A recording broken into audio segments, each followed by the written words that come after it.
He forgot to mute his mic. That's how my Monday started, listening to the VP of product whisper to HR, just wait till the new guy gets in. We'll clean house.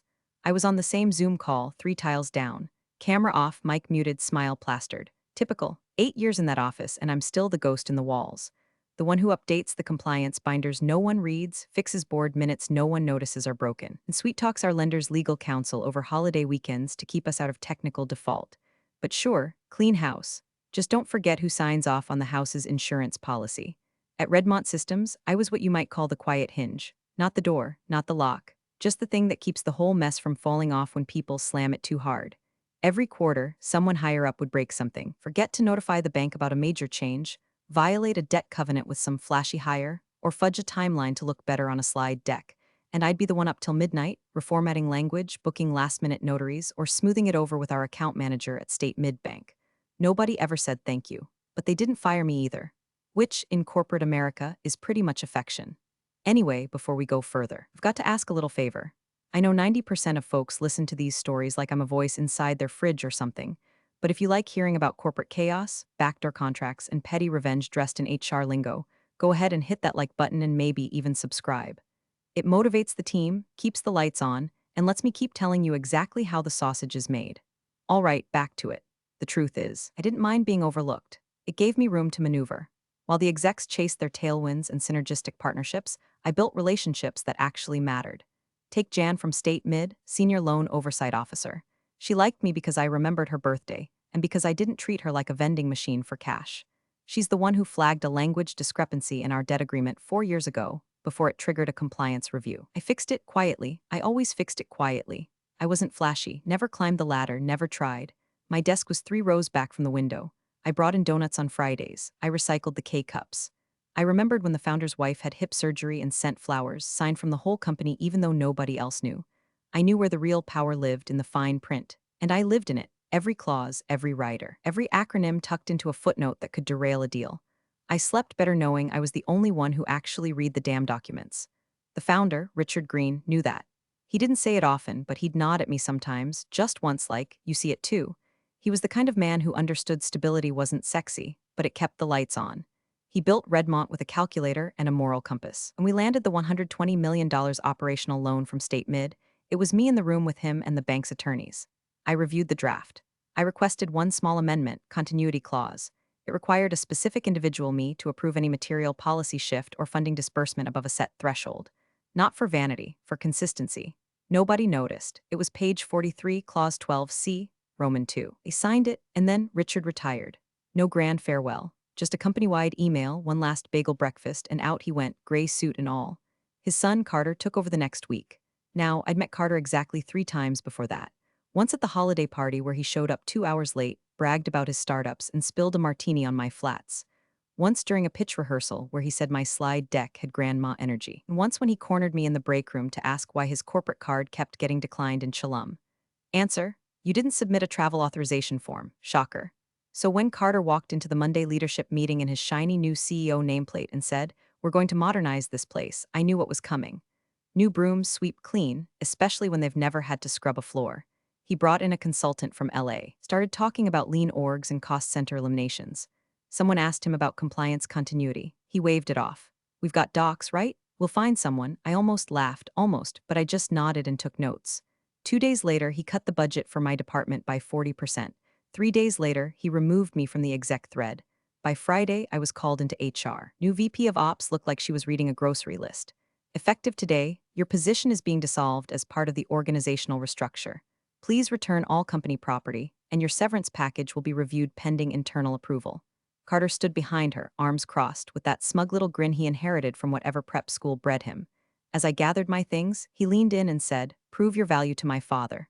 I didn't say a word, just walked out, box in hand, badge clipped to the top. Nobody said goodbye, but they'd remember me soon enough, because Carter didn't know what his father had signed, or what I'd fixed, or just how many things had my name, not figuratively but literally, etched in ink. He thought I was the past. Turns out I was the trigger. The week after Richard Green retired felt like watching a church convert into a nightclub. Gone were the muted grays, the calm emails, the shared understanding that silence in meetings meant thought, not disengagement. Carter strutted in Monday morning like he'd just closed a $1 billion SPAC and was here to disrupt legacy mindsets. Never mind that his last startup pivoted from vegan dog food to NFT lawn care before vanishing in a cloud of investor apologies. Now he was our CEO. They gave him Richard's corner office. Didn't even change the nameplate until Thursday. Brought his own standing desk, neon green ergonomic chair, and a ring light that made every Zoom look like a hostage video. His first official act, replacing the company's mission statement with a slide that just said speed, simplicity, savage execution, in bold with fire emojis. At the first leadership sync, Carter opened with a PowerPoint titled version 2.0, Building Redmont for the Next Billion. Slide 1 was a stock image of a chessboard. Slide 2 said, Legacy is the enemy of agility.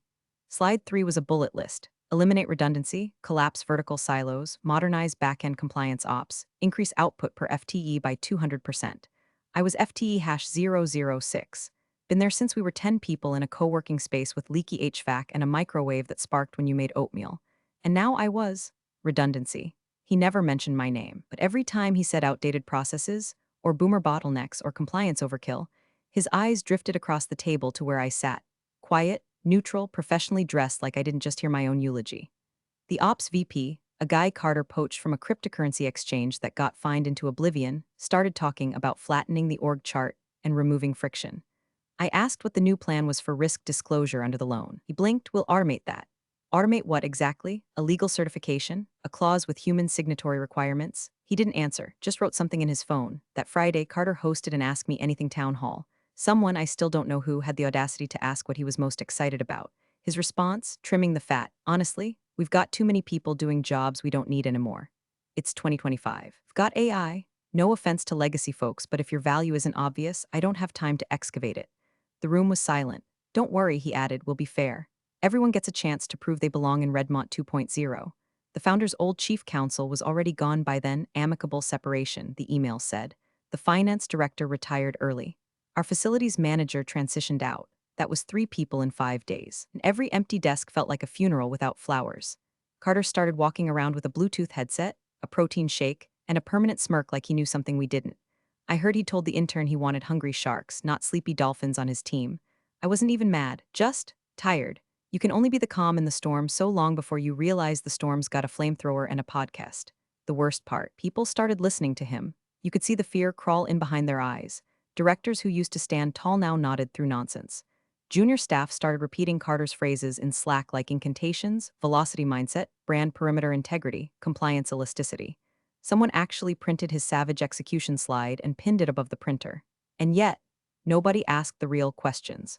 What happens to our debt agreements? What happens when the bank checks for continuity and the continuity is gone? What happens when the person who actually knows what keeps this company solvent is cut out? The thing about people like Carter is they mistake silence for submission. They think if no one pushes back, it means they're winning. But me, I was just watching, listening, gathering. He was so busy performing dominance that he never once thought to read what he was sitting on. The founder had trusted him with the controls to a plane built by grown-ups. But Carter didn't know how to read the gauges. He just liked pushing buttons, and somewhere in his flurry of LinkedIn posts and motivational Slack messages, he forgot something very simple. This company was built on trust, and trust, unlike NFTs or vision decks, doesn't pivot. It expires. Friday morning hit different. Not because the coffee tasted worse or the printer jammed again. Those were constants, but because the entire office felt off, like someone had turned the volume down on the world and was waiting to press play on a funeral playlist. I logged in at 8:57 a.m. sharp. By 9:02, my calendar dinged with a new invite, HR. Role transition conversation, no host, no agenda, just a 9:30 slot in conference room B. My stomach didn't sink. It folded calmly, like a suit being packed for a trip you didn't book. I walked in at 9:28, never give them the satisfaction of lateness. Carter was already there, leaning against the wall like he was about to pitch me a startup that sold smart yoga mats. Across from him sat the new VP of Ops, a woman named Darcy who I'd met twice and neither time sober. On the table, a cardboard box with my name written in Sharpie, misspelled. Carter didn't sit. Virginia, he said with that infomercial smile, we're streamlining. He gestured like a magician pulling a scarf from his sleeve. Legacy roles, high friction, it's all in the memo you'll be getting. Darcy pushed a manila folder toward me. Her eyes didn't quite meet mine. I opened it. 3 pages of HR-branded fluff about operational agility and role realignment. Nowhere did it say what my severance would be. Nowhere did it mention the loan. Nowhere did it acknowledge the $250,000 in compliance work I'd done solo while Carter was off surfing in Ibiza last month. Effective immediately, she said, carefully, your position is being dissolved. Your access credentials have already been removed from internal systems. We'll follow up regarding transition paperwork. I looked at Carter. He looked pleased with himself, like he'd finally figured out how to get rid of the weird, quiet lady who always corrected his calendar invites. Then he said it, prove your value to my father. No smile this time, just a challenge, like this was chess and I'd finally been checkmated. Funny thing is, I didn't flinch. I didn't scream or cry or throw a stapler. I didn't demand anything. I just reached for the box, placed the folder inside, and stood up. I paused at the door. You know, I said, glancing at the muted Redmont logo on the wall. Thing about scaffolding is, you only notice it when you rip it down too fast. He didn't get it. Of course he didn't. His brain was already back on whatever Slack channel was blowing up with reaction gifs and new brand vision slides. I was just another cost center he'd crossed off his to-do list. I walked out, down the hallway I designed the emergency protocol for, past the compliance posters I wrote, and out through the security gate that beeped red instead of green. Badge already deactivated. 2 interns were microwaving burritos in the kitchen. They looked up at me like I was a ghost. One of them offered a sad little wave. I nodded back, then I stepped outside. No parade, no goodbye card. No catered lunch like they gave Rob when he retired after 3 years of managing server rooms from his basement in Ohio. Just me, my box, and a very specific memory, page 43. Clause 12C, Roman 2. In the event of any material financial policy shift or disbursement request under the agreed facility, written authorization must be secured from the individual named in Schedule B, unless said individual is deceased or incapacitated. Schedule B, Virginia M. Holmes, not head of compliance. Not authorized signatory, named individual. I flagged it, I added it. I watched the bank's legal counsel initial it. And I watched Richard Green sign it twice, once on the master document and once on the continuity rider. They thought it was ceremonial. That clause was my insurance policy. And Carter had just lit the fuse on his father's legacy with a $3 cardboard box and a soundbite. I walked to my car, set the box in the trunk, and sat behind the wheel. Didn't start the engine, just sat there. Then slowly, I pulled my personal file binder from the backseat, the one I kept updated just in case. Contracts, side letters, scanned documents with metadata timestamps. And there it was, page 43, clause 12C, Roman 2, with my name, the writer, the signatories, intact, active, and very much enforceable. Carter didn't just fire the head of compliance. He fired the keystone of a $120 million operational loan. And tomorrow, the bank was expecting a quarterly compliance call with me. Let's see how they react when they realize their required signatory has vanished. Let's see what happens when I go silent. I didn't sleep that night. I didn't cry either. I just sat in the silence of my living room, the soft hum of the fridge cutting through the dark, and started pulling binders from my credenza like I was defusing a bomb. Because that's what Carter had just done, yanked the pin on a live grenade and tossed it into the boardroom, too proud to notice the spoon hadn't flown off yet. The cardboard box they handed me in conference room B was still sitting on the kitchen table. My badge, a stapler, one dying succulent, and a thumb drive I kept in my desk drawer, the one with a mirror folder of every critical document I ever worked on. Not because I didn't trust Redmont, because I knew Redmont. By 2:14 a.m., I had my 2020 to 2024 loan oversight file open in 3 separate PDF viewers. Clause 12C, Roman 2 was exactly where I remembered it, third paragraph, buried between refinancing triggers and permitted payment adjustments. It was the kind of clause no one notices unless they're hunting for it. A fail-safe, a firewall. The continuation clause. It didn't just require a sign-off from a compliance officer. It specified me, my full legal name. It tied my authorization to the release of funds, to the voting rights on capital expenditures, to the covenant that required lender reapproval in the event of structural leadership changes.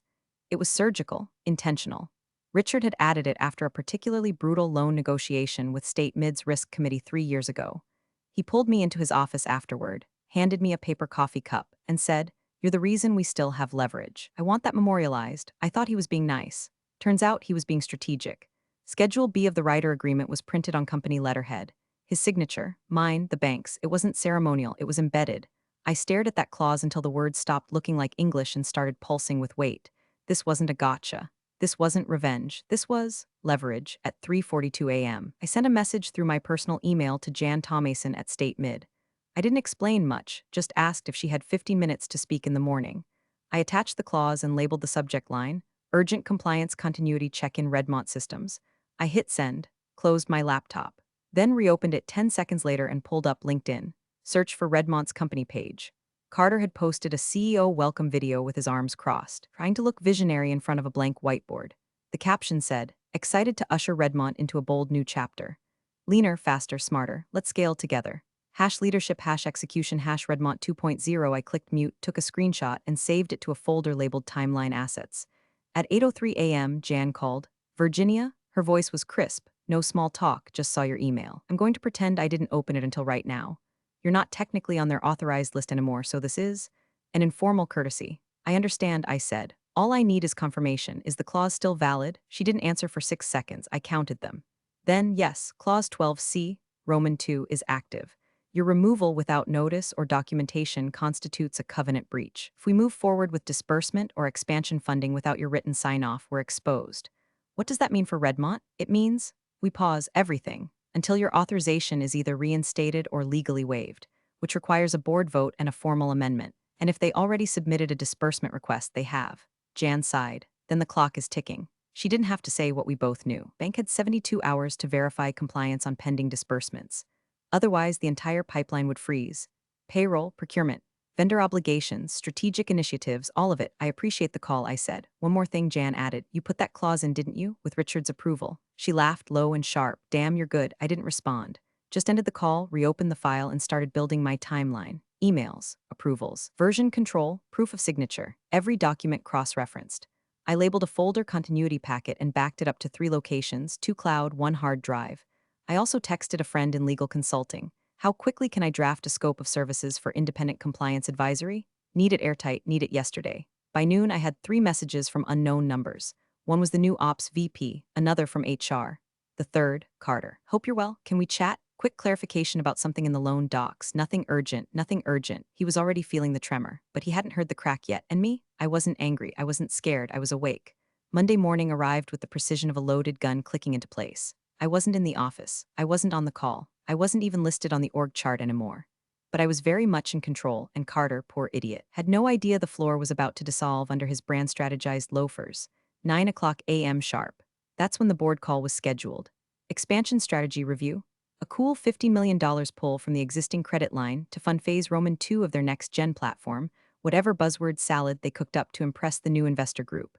I'd read the project summary when I still had access. High cost, low clarity, zero understanding of how deeply embedded the compliance infrastructure actually was. But hey, it had a 3D logo and a pitch deck with animations, so obviously it was going to change the world. 9:04 a.m. The board is logged in. Carter's smiling in his glass office, freshly barbered, navy suit too tight in the shoulders. The VP of Ops is fiddling with his audio. One of the junior directors looks like she's reading from a script she barely skimmed. Everyone's waiting. Then the Zoom chimes. David Bernal, Senior VP, State Midbank, has joined the meeting. David's no-nonsense. Been in finance for 30 years, grew up on asset-backed portfolios and bad coffee. He doesn't do small talk, doesn't do second chances. If he's on your call, it's either to sign off on something huge or to stop you from wrecking the car before it hits the wall. Carter leans in, that over-rehearsed enthusiasm dripping from every word. David, glad you could join us. We're really excited to walk through our revised scaling plan. Think you'll be pleased with how lean we've gone. David doesn't smile. He squints at his screen. I'm looking at the participant list, he says flatly. There seems to be an error. Carter blinks. An error? I don't see my required signatory for the loan on this call. The silence wasn't just awkward, it was seismic. David continued, voice calm, clipped. According to the terms of the 2020 Operational Lending Agreement, Clause 12C, Roman 2, any expansion, capital reallocation, or structural policy change requires written and / or verbal confirmation from the individual named in Schedule B. I don't see that individual present. Carter laughs. It's thin, desperate. Ah, that. Yes, well, Virginia Holmes is no longer with Redmont. We've transitioned that role internally. David's eyes didn't blink. Schedule B doesn't say role, it specifies person. As in Virginia M. Holmes, unless I missed her name on this call, the Zoom grid shifts, no one speaks. Carter clears his throat. We were under the impression that clause was more of a formality. We've consulted internally. Who at the bank approved that interpretation? David interrupts. Because no request for waiver or clause modification has crossed my desk, and I'm the primary on this account. The Ops VP suddenly leans forward like he's about to say something, then stops, probably realizing nothing good happens when the guy controlling your company's purse strings starts quoting clauses by memory. David continues. Have you submitted disbursement documents? Carter falters. Well, the forms were prepped, yes. We've got a pipeline depending on the Q4 draw, and our teams are. David's tone shifts just slightly, like he's bored, or worse, disappointed. Until Virginia Holmes confirms in writing or appears to authorize the shift, State Mid is pausing all movement on the facility. That includes the expansion capital, interest recalc adjustments, and vendor batch releases tied to your Phase Roman 2 invoice schedule. He waits. No one jumps in. If Virginia Holmes is not reachable, he adds, you'll need to schedule a formal covenant hearing. which requires 7 days' notice. Full board minutes, legal review, and updated filings. Carter opens his mouth. David cuts him off. I'll stay on the call for 10 minutes. If she joins, we proceed. If not, we pause. Thank you. The Zoom goes dead silent again. You could hear the collective blood pressure rise through the pixels. I wasn't watching, but I could imagine it. The brand new CTO swiveling in his chair, trying not to look terrified. The investor rep pretending to take notes while texting someone under the table. The board chair, jaw clenched so tight his teeth probably cracked. Carter, sweating through his custom-tailored blazer, turning to the ops VP like, why didn't anyone catch this? Meanwhile, I was sitting in my apartment, sipping chamomile, watching the light shift across my living room floor. My phone buzzed. Unknown number. Hi, Virginia. This is Lauren from Redmont's legal team. Quick question about some legacy agreements. Are you available to talk this afternoon? I didn't answer. Let them stew in it. They wanted lean? They just discovered what missing muscle feels like. The pipeline froze on Tuesday. No official announcement. No red banner across the company dashboard. Just a slow bleed of panic, masked with cheerful Slack messages and frantic whispers behind closed doors. The Phase Roman 2 rollout, Carter's precious crown jewel, hit a concrete wall and no one had the tools to climb it. The first sign was subtle. A procurement request flagged as pending vendor verification. Then another and another. By noon, someone in facilities posted in #ops support. Anyone else seeing halted PO approvals? Need toner and it won't go through. An intern replied with a meme. Nobody laughed. By Wednesday morning, the truth started leaking. David Bernal and the team at State Mid had officially paused all active disbursements. The $15 million expansion funds? Frozen. The quarterly bridge draw for operating cash flow? Delayed pending compliance resolution. Vendor payments that were usually clockwork now required manual override, which was legal speak for no one has the authority to touch this until the problem is fixed. But the problem was me.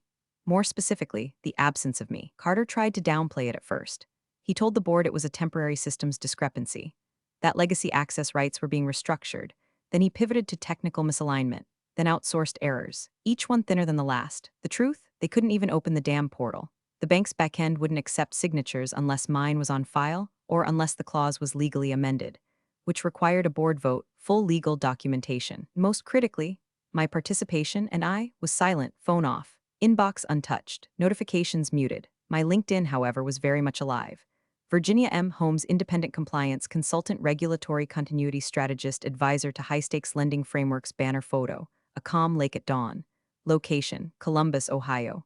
Status, open to selective consulting partnerships. Profile banner alone was enough to trigger mild heart attacks across half the executive team. I'd updated it at 3 a.m. Tuesday morning. By noon, it had over 900 views, a few likes. A quiet message from a board member I used to trust. Virginia, can we talk off the record? I didn't reply. Back inside Redmont, the gears kept grinding without grease. Legal was called in. The general counsel flew back early from his vacation in Aspen. I heard through a friend that he walked straight into the boardroom without changing out of his travel hoodie. Within minutes, a flurry of internal messages were flagged urgent compliance hold. Vendor contracts started bouncing back with hold requests. Accounts payable went dark. Payroll timing got sensitive. When salaries are late by even a day, people panic. By Thursday, HR was fielding panicked inquiries from department heads. Engineering leads wanted to know why their tools weren't provisioning. The marketing team couldn't book contractors for an upcoming launch. Even the janitorial vendor flagged a pending termination notice if their invoice wasn't processed by Friday. Carter, he started unraveling. He called David at the bank 3 times on Wednesday, left messages, tried texting. No response. Then he tried me, email, cell, Slack, which I was no longer on, but nice try. Even had Darcy from Ops send me a friendly coffee invite on Calendly. I deleted it. Meanwhile, I was building something else. A consulting deck, not for Redmont, for Redmont's competitors. 3 had reached out after seeing my updated profile. 1 even offered to fly me out first class for a weekend retreat to discuss strategic compliance integrations. I wasn't committing to anything, not yet, but the timing was delicious. Carter still hadn't admitted to the board what really happened. He was hoping to fix it behind closed doors. Patch the hole before the water spilled out. But the board was asking questions now. Real ones. Who authorized the leadership restructure without clause review? Was legal consulted before the role dissolution? Where is the waiver for the covenant clause? And my personal favorite, if this requirement was so critical, why was she let go at all? It backed themselves into a corner and handed me the blueprint to the exit. All I had to do was wait. Because sometimes silence isn't weakness. Sometimes it's the sound of a company realizing it just fired the one person holding the dam together, and now the cracks were widening. The call came in at 6:47 p.m. on Friday, just as the sun dipped behind the Kroger parking lot outside my window and the first ice cube in my bourbon had melted. Private number, I almost didn't answer. But something in my gut said this isn't Carter. I picked up, Virginia? The voice was low, careful. A man. I recognized it before he said the name. It's Ken. Ken Harrington, board director. One of the few Richard ever trusted enough to leave unsupervised near real decisions. Old school, suit and tie even on Zoom. Used to manage compliance risk for a regional bank before retiring into governance and bourbon tastings. I hope I'm not intruding, he said. I tried your email. I understand you've been taking time. I didn't confirm or deny, just waited. He cleared his throat. I'm calling unofficially. Not representing the board, not yet, but I need to understand what's going on with the loan hold. Ask your CEO, I said flatly. I've asked. What I got was a TD talk about agility and trust falls. That earned a smile from me, first one in days. He continued, look, Virginia, I've seen a lot of messes in my time, but I've never seen a bank freeze a $120 million facility without sending a warning letter. They're not mad, they're surgical. That kind of silence means one thing, they're protecting themselves, which means we screwed up. Still, I didn't answer. Then came the sentence that shifted the current. I know about the clause. 3 seconds passed. Clause 12C, Roman 2, Schedule B. I pulled the original documents. Richard insisted it be tied to you, didn't he? I exhaled through my nose. Calm. Cool, yes, I said finally. And the bank required it be embedded post-signature. It wasn't a courtesy, it was a compliance anchor. I figured, he said. So now the company's frozen, payroll's at risk, and nobody seems to know how to unstick the machinery except the woman we unceremoniously tossed with a box of office pens. I waited again. Let the silence do the heavy lifting. I want to fix this, Ken said, but I need you to help me understand what we're standing on. What exactly did Richard do before he left? I gave him my terms. I'll talk once, but only in front of legal, and only with the board chair present. Ken didn't argue, just nodded into the receiver like he expected it. I'll set it up. Monday morning. Virtual or in person? In person, I said, downtown. Legal counsel's office. I want everything timestamped. Understood. I ended the call and pulled up my continuity packet. 23 files. Original signed loan agreement with Schedule B writer. Email thread from Richard. Add Virginia to the schedule. Non-negotiable. PDF of signature chain, showing Jan from State Mid's initials next to mine. Internal memo I wrote outlining the clause implications, dated and acknowledged by then finance. A screenshot of my removal from Redmont Systems, with timestamp I packaged it. Password protected the folder. Then I drafted a simple, polite email to Ken Harrington subject, requested documentation compliance continuity Ken. As requested, attached is the documentation outlining the current enforcement posture of Clause 12C, Roman 2 under the Redmont State Mid facility. Please review in advance of Monday's meeting. Best. Virginia Holmes, independent compliance consultant. I clicked send. My phone vibrated 30 seconds later. New email from legal at Redmont.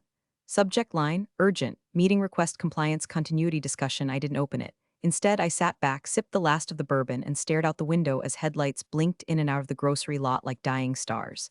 They wanted me back, but not as staff, not as legacy. This time, I was the storm they had to negotiate with, and I'd be bringing the weather forecast. The conference room smelled like old leather and nervous sweat. Glass walls, deep walnut table, a pitcher of water no one touched. Downtown, 9th floor, neutral territory, Harrington and Low LLP. They'd hosted messier meetings here, I'm sure, but this one had a quiet tension that didn't need raised voices to feel dangerous. I walked in alone. No entourage, no lawyer at my side, just a slim black folder under my arm and the unspoken weight of a company on pause. Across the table, Ken Harrington looking somber but focused. The board chair, Evelyn Park, immaculate in a gray blazer, lips pressed in a line like she was already regretting everything. Redmont's internal counsel sat 2 seats down, typing notes before anyone spoke. And at the far end, arms crossed and trying way too hard not to look rattled, Carter. He looked older than he had a week ago. Maybe it was the circles under his eyes or the way he avoided mine. Maybe someone had finally explained what a covenant default actually meant. No one offered a greeting. I sat, opened the folder, pulled out one sheet of paper. This, I said, sliding it forward, are my terms. No theatrics, no dramatic pauses. Just the same voice I used when telling procurement that no, it couldn't expense rooftop massages during budget freeze season. Evelyn picked up the page, read in silence. Her eyes didn't widen, her jaw didn't move. But the stillness in her shoulders told me everything I needed to know. She saw the trap, and she knew it was airtight. Ken leaned in to read over her shoulder. Even Carter sat up straighter, trying to catch a glimpse. Terms of reinstatement, Virginia M. Holmes reinstatement under title. Strategic Compliance Officer, reporting structure. Direct line to Board of Directors, exempt from CEO oversight or review, scope of authority. Full oversight of compliance infrastructure, lender correspondence, and internal policy certification. Term, guaranteed 36-month retainer. No termination without board majority and bank approval. Rate, To be disclosed separately, indexed annually per CPI. Public statement, Redmont to issue internal memo recognizing transition to strategic advisory structure. That last clause wasn't for vanity. It was for signal to the bank, to competitors, to the market. I wasn't coming back, I was elevating. Evelyn set the paper down, folded her hands, looked directly at Carter. Not a word, not a blink, just silence. Carter's lips parted like he wanted to object, but no sound came out. He looked toward legal, maybe hoping for backup, but they were too busy reviewing the packet I'd sent the night before. The one with the clause, the signature chain, the audit trail of his decision to terminate me without clause review, the one that could have ended up in court if I'd been a different kind of woman. He swallowed, looked back down. Ken finally spoke. Virginia, if we agree to these terms, how soon can we notify State Mid? I didn't blink. I already spoke to Jan. She's on standby. Moment I log in with official designation, the freeze lifts. Another beat. Evelyn tapped the page twice like a judge signaling verdict. Legal, the lawyer nodded slowly. Clause is valid. Her appointment was original to the agreement. Termination without successor sign-off was non-compliant. In other words, you broke the rules and hoped no one noticed. Evelyn didn't ask Carter for input. She didn't need to. She just turned to me. We'll accept the terms as written. We'll have board credentials restored within the hour. HR will draft the official agreement today. Then she added, not unkindly, anything else? I nodded once. One more thing, I want the record amended. My departure is to be logged as a transition to advisory, not a termination. The official file should reflect continuity, not disruption. Ken smiled faintly. Carter looked like he'd swallowed a thumbtack. Agreed, Evelyn said. I stood, collected my folder. No gloating. No smirk, no parting shot. Just quiet clarity. Because the win wasn't the return. The win was making sure they knew I never left unprepared. And now I wasn't a name on a door. I was the clause they would never overlook again. Monday, 9 a.m., same calendar slot. Same call title, Board Strategy Review Phase Roman II Reapproval. But this time, the energy was different. Tense, tightly coiled, like the company had been holding its breath for 10 days and wasn't sure how to exhale without causing internal damage. Everyone was there: Evelyn, Ken, legal, the outside auditor, 3 fidgety board members, the new CTO who looked like he hadn't shaved since Wednesday, and Carter sitting dead center on screen but somehow miles away. Then there was me. Second tile from the top. Virginia M. Holmes, Strategic Compliance Officer, no fanfare. No intro music. Just a name, logged in, authorized, unmistakable. At 9:01 the Zoom chimed again. David Bernal, Senior VP, State Midbank, has joined the meeting. The temperature in the virtual room dropped 10 degrees. David's camera clicked on. Same unbothered stare, navy tie, eyeglasses low on his nose. He scanned the participants silently for a few seconds, then leaned slightly forward, reading each name. And then he stopped. His eyes met mine through the screen. He nodded once. Excellent, he said. Now we can proceed. 5 words, and the whole damn board exhaled at once. Carter tried to keep his face neutral, but the twitch in his jaw gave him away. He opened his mouth, maybe to object, maybe to reclaim something, but Evelyn beat him to it. Virginia, she said smoothly, you've reviewed the compliance memo and the updated budget framework? Yes, I replied. Both align with covenant guidelines. Provided documentation is submitted post-vote, and all draw requests include lender notice at least 72 hours prior to execution. David chimed in, that works for us. Ken nodded, all in favor of reapproving Phase Roman II disbursement under revised compliance oversight? Hands went up. Digital checkmarks appeared, everyone voted, everyone except Carter. Evelyn didn't even ask. The motion passed. Legally, structurally, publicly. David gave a curt smile. We'll unlock the facility by COB today, assuming nothing changes. He didn't need to say what nothing changes meant. No more stunts, no more shortcuts, and definitely no more Carter swinging an axe he didn't know how to sharpen. When the call ended, Carter stayed on for an awkward half-second too long, staring into the camera like he'd just been cast in the wrong movie. Then his screen went dark. I remained, briefly, just long enough to see the ripple hit. The CTO leaned forward and started typing, probably unpausing 100 frozen tasks. Ken chuckled softly and said, glad to have you back, Virginia. Evelyn added, more than glad, necessary. I nodded once, then clicked leave meeting. Back in my quiet apartment, I closed the laptop gently. The screen reflected the sunlight like a clean blade.